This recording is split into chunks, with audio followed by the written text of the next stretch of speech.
I'm focusing on Intel GPUs, but you can actually use it for more. Just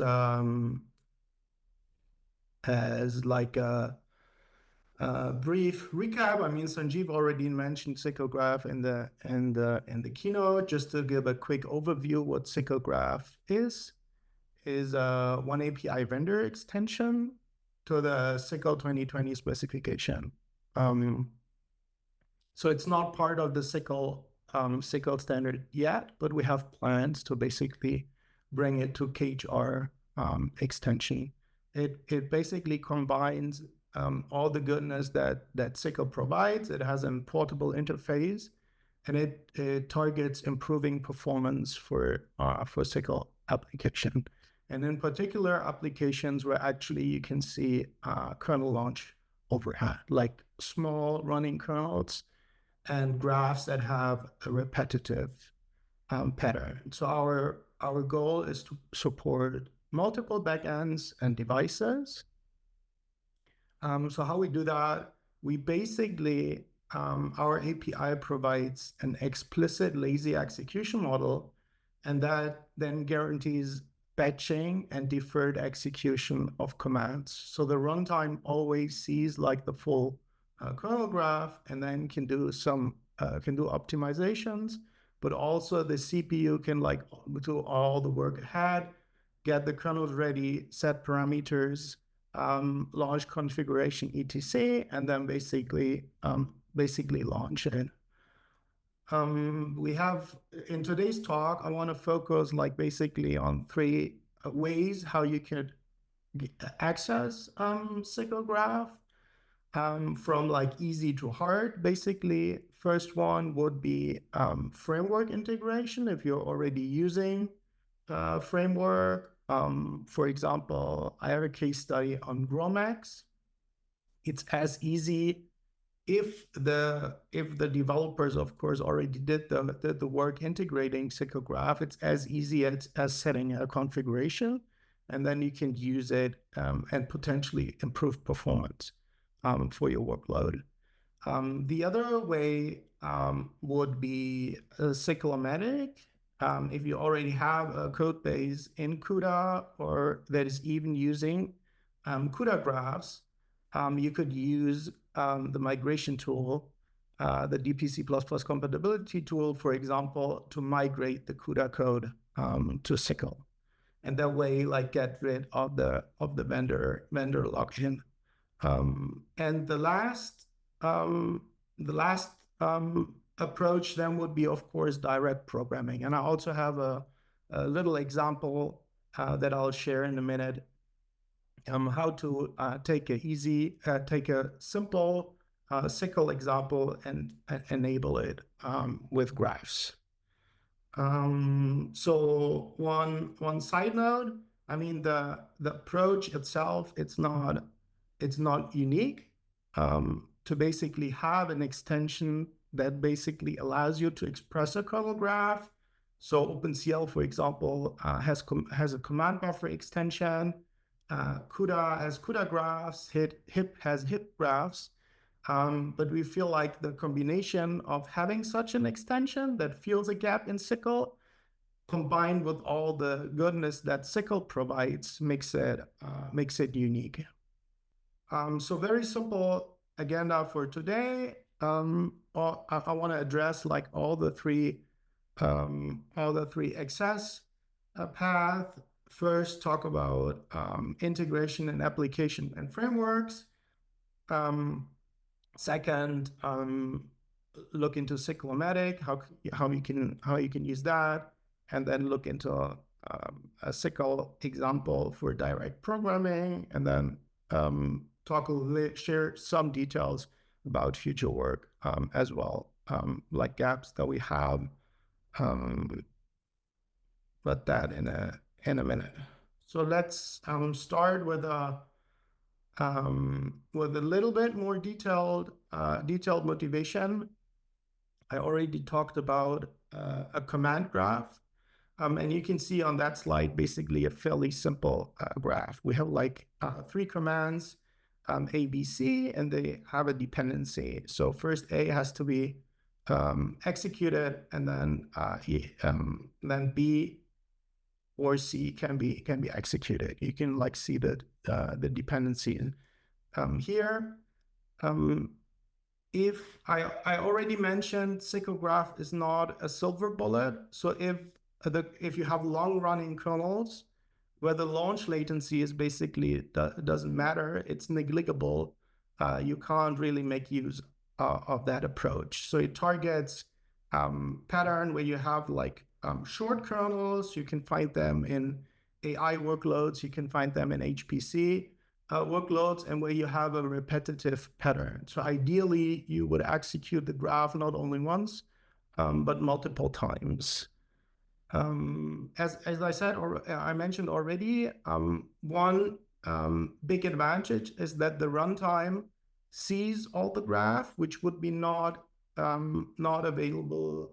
For example, if the runtime has to make any decisions like heuristics, for example, having a batch mode, where it would batch like so and so many kernel and execute at once. No, the runtime really sees the whole kernel and then can do some optimizations as well. And to basically illustrate that on the slide, I have like the upper lanes would highlights would be executed in a default like eager pattern. First, kernel A would be executed, then B would be executed, and then C is executed. Basically, the kernel is launched and then executed on the GPU. You can see highlighted here, every time there is like certain overhead involved. So the CPU has to coordinate that all the time. For some scenarios that might could be beneficial. But the scenario that I described, where you have like short kernels and a repetitive execution, it might be better to basically pay a certain overhead first. So basically building a graph first and then executing it at multiple times. The CPU is less active here, and overall you would increase throughput. So you can basically keep the GPU busy. So a few words on how to get access to the feature. So there are basically like two ways. And the easiest is if you would just get a oneAPI toolkit, which includes our oneAPI C++ DP C++ compiler. It has basic support for SYCL Graph on Intel GPUs since the 2024.0 release. And then we basically subsequently added from there. So my recommendation there, if you're interested in SYCL Graph and want to use it, would be always like use the latest version of the compiler, and you can also like download it as a standalone package. But SYCL Graph is actually an open source project. We do the development join with our friends at CodePlay, and it's available on GitHub. So I have a link here to our staging area for LLVM contributions. So if you're interested in like the latest and greatest features that we added, you can basically get access there. But it's also like a great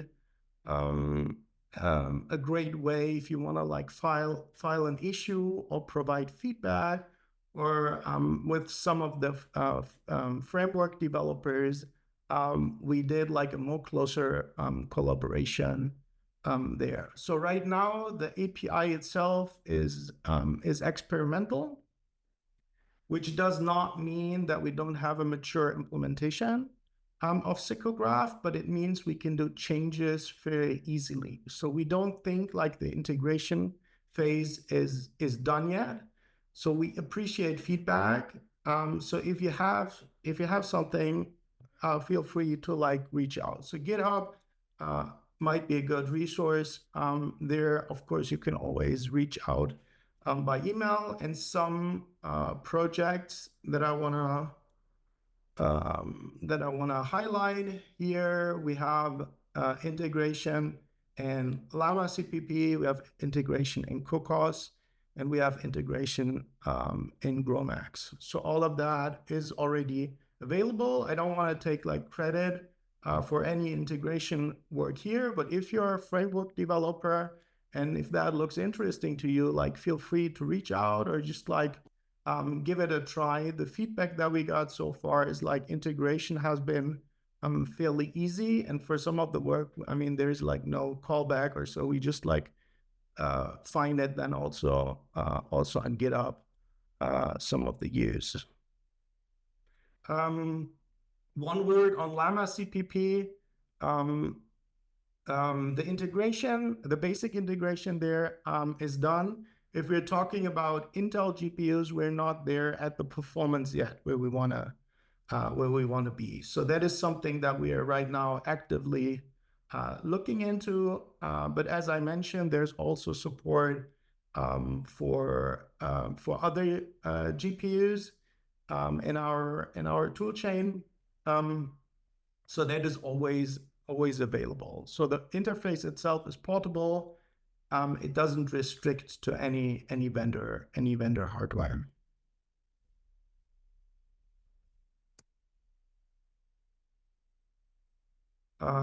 So next, let's focus on a framework.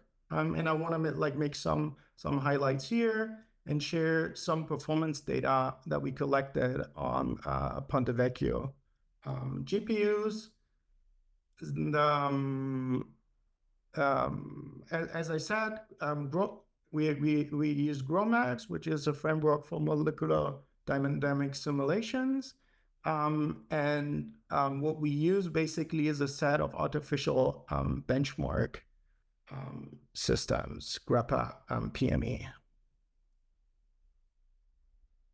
So on that slide, you can basically find a diagram with the performance data. We have relative numbers here, which is normalized to basically the default eager execution. So GROMACS has SYCL support, and the blue bars that you can see here is basically the default execution. On the right-hand side, you can see like how the graph structure would look like, and the benchmark is basically configurable.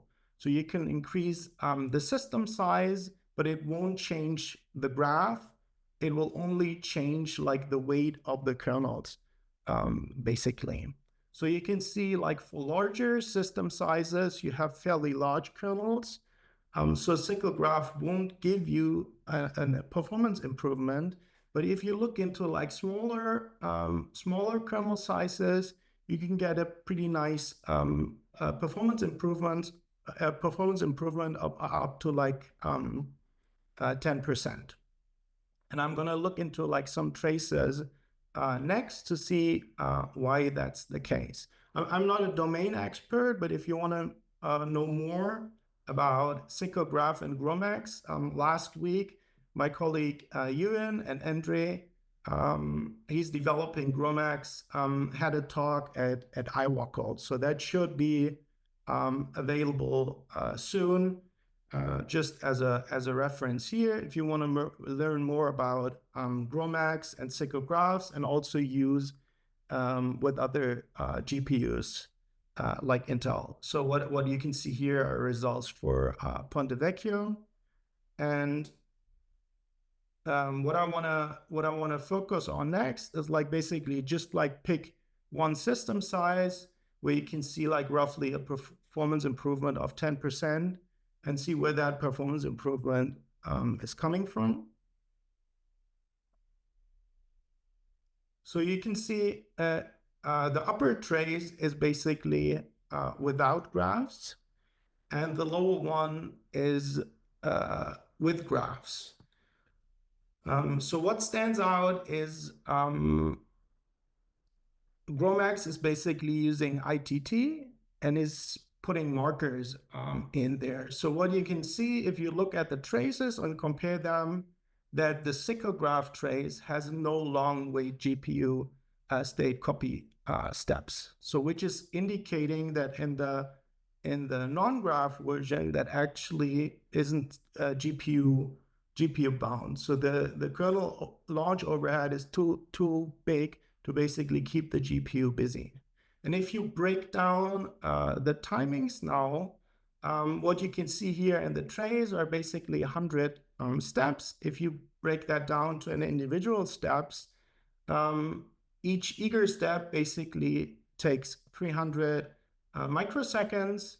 The graph launch step, so that would be basically the upper trace. For if you enable graphs, it only takes 270 microseconds, which is like a little bit faster than like the 10% that we see overall. But if you remember back at the beginning of the talk, I showed you a trace where you basically had to pay a price to generate the graph, and that is something that you have to pay once here for each 100 steps. So that basically, if we do the math here, that gives us like the 10% that we improve. And that is currently one issue that we see with Llama CPP, for example, because there we have much larger graphs in the range of like 1,000 nodes or so. And that overhead is just bigger there. So one technique is, for example, not rebuild a graph whenever you have a change, but update a graph. But that is a feature that is not yet available for Intel GPUs. So that is something that we are working on currently.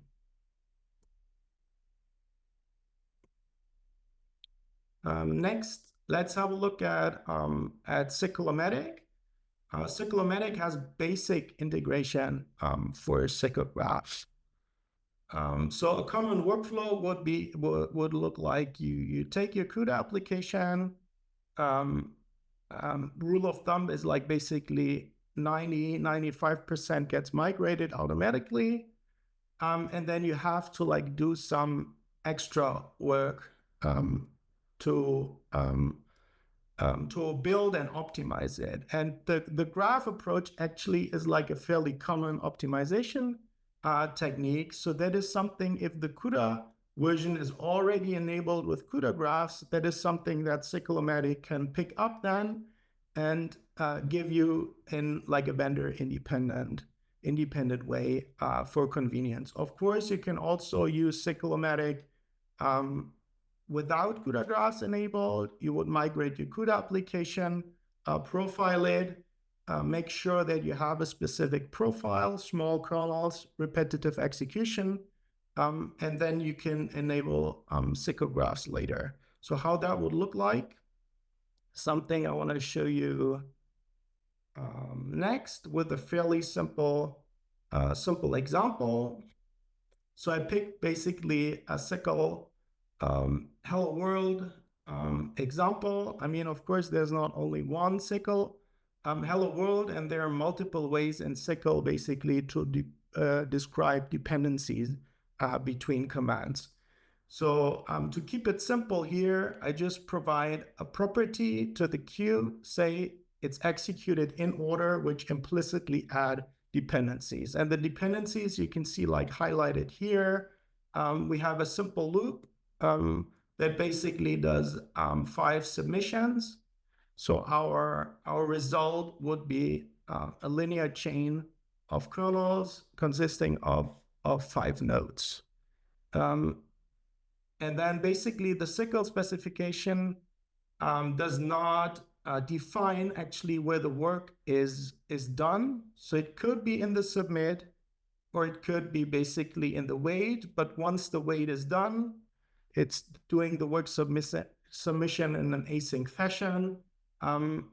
It needs to block until all the work that is submitted to queue is done. So if you would execute that with runtime that does eager submission, it would basically execute that one by one, and oopsie. And looks like my animation is not working. Doesn't matter.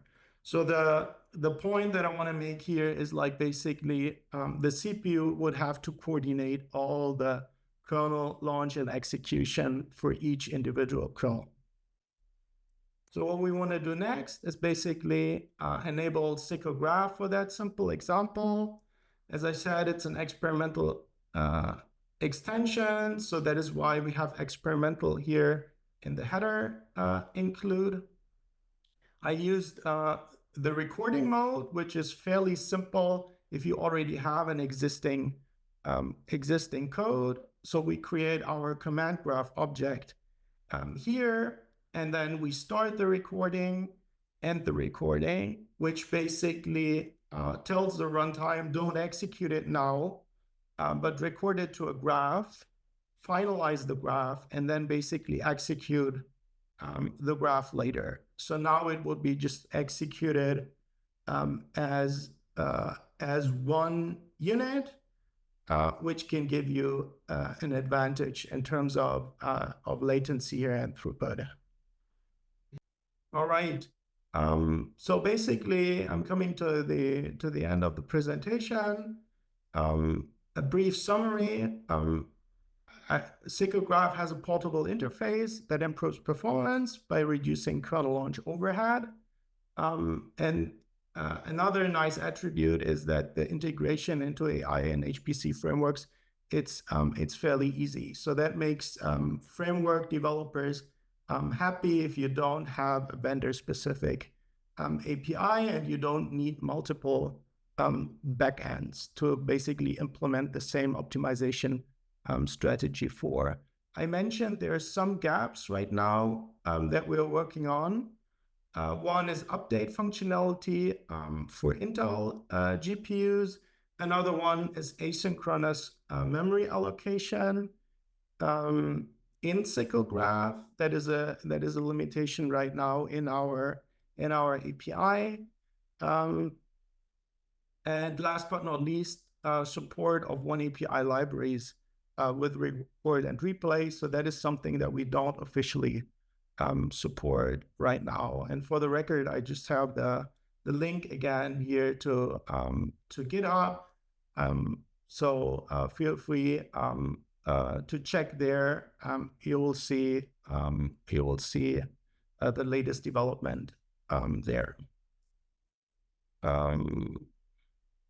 Some references there if you want to do like some further read. But that's basically all I had. And I think I have to like show this slide here as well. So thank you so much. I'm looking forward to answer some questions. Great, Pablo. Thanks for the talk. Thanks for not reading us your full disclaimer page there. So let's see. So if you have questions, post them in. Let's see. There's one coming up. If you're a panelist, just raise your virtual hand. So the first question, if there are conditional checks between kernels, will the graph work for this kind of situation? Yeah, Yeah, we don't have support for something like conditional nodes yet. So right now you would basically have to like re-record it. So that is something that we are looking into in future work. Yeah, so I had a question about the experimental nature of it. If you're building, applications that are taking advantage of this, does that mean the API might change underneath you, or what level of consistency do you maintain? So we keep the flexibility to basically break the API and the EBI. The API has been stable now for quite a while. So what is on our plan for like in between now and the KHR extension will be moving to a stable API, which might involve some features that are like basically like I would consider basic features, get that into stable. So that is something under consideration right now. Yes. Do you have an idea of timing of when you would declare it out of experimental or into the 1.0 release? Yeah, I don't want to make any promises yet. So we had like some milestones.